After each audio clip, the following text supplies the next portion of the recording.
আসসালামু আলাইকুম রহমতুল্লাহ। প্রিয় বন্ধুগণ, আশা করি সকলে ভালো আছেন। আমিও আপনাদের দোয়ায় আল্লাহর রহমতে অনেক অনেক ভালো আছি। নতুন আরেকটা ভিডিওতে মোল্লা ইঞ্জিনিয়ারিং টিমের পক্ষ থেকে সকলকে স্বাগতম। চলে আসলাম আরেকটা ভিডিওতে।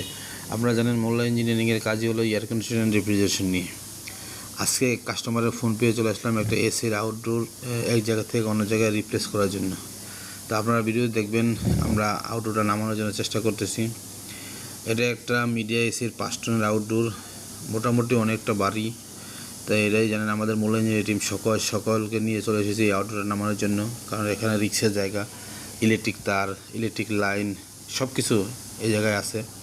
তো অনেক কষ্ট হইতেছে, আপনাদের দেখাইতে পাচ্ছি। আমরা যাতে কন্ডেন্সারটা যাতে সমস্যা না হয় বা চেপা না খাই, এই জন্য আমরা কী করছি, কন্ডেন্সারটা ঘুরে উল্টা দিক করে তারপর নামানোর জন্য চেষ্টা করতেছি। তাই আমাদের সাথে যারা থাকেন, আমাদের ভিডিও যারা দেখেন, তাদেরকে অসংখ্য ধন্যবাদ। অবশ্যই লাইক করবেন, শেয়ার করবেন, আমাদের সাথে থাকবেন, আমাদেরকে সাপোর্ট করবেন। তাহলে আমরা আপনাদেরকে নতুন নতুন ভিডিও দেওয়ার জন্য চেষ্টা করব। তা আমাদের মোল্লা ইঞ্জিনিয়ারিং টিমকে অবশ্যই সবাই সাপোর্ট করে, সবাই আমাদেরকে সাপোর্ট করবেন। ধন্যবাদ সবাইকে। আজকের মতো এখানে বিদায়। আল্লাহ হাফেজ, ভালো থাকবেন সকলে।